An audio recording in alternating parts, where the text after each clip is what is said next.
অনেক মেয়ে আছে দেখতে ভদ্র, আছে না নাই?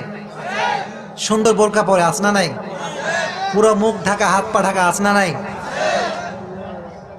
সেই মেয়ের আবার বয়ফ্রেন্ড আছে, নাই? আছে না নাই? সুরসুরি মার্কা প্রেমের ওয়াজ করে যুবকদেরকে হেদায়েত দেওয়া যাবে? এগুলো প্রেম নয়, এগুলো হচ্ছে জিনা। এগুলো কি? আমি কিন্তু ওই যে প্রেম বিশেষজ্ঞ হুজুর না, এগুলোতে আমি কিন্তু মজা পাই না আর কি।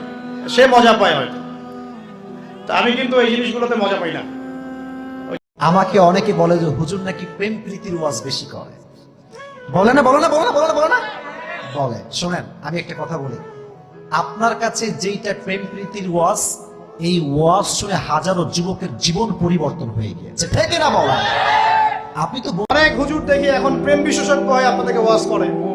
হ্যাঁ, দেখা হইলে আমি বলবো তার সাথে যে এইসব প্রেমের সুরসুরি মার্কা ওয়াজ বন্ধ করতে। এগুলো দিয়ে যুবকদের উপকার হচ্ছে না। কারণ বিয়ে না করলে সংসার বুঝবেন কিভাবে? বিয়ে না করলে আপনি সংসার বুঝবেন কিভাবে?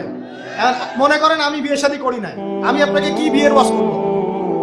আমার তো অভিজ্ঞতাই নাই। অনেকে যারা বলে আমাকে যে বিয়ে করেনি বা ইত্যাদি অনেক কথা বলে, আমার কথা হচ্ছে এই যে আপনারা আমাকে বলেন যে বিয়ে করেনি অথচ বিয়ে নিয়ে মোটিভেশন দেয়। এখন আচ্ছা আপনি বলেন, আমি কি মানুষের মনে রাখার জন্য বিয়ে করতে পারবো যে কাউকে? এটা কিন্তু কখনো সম্ভব না। আমার অবস্থানটা হচ্ছে আমি আনম্যারিড।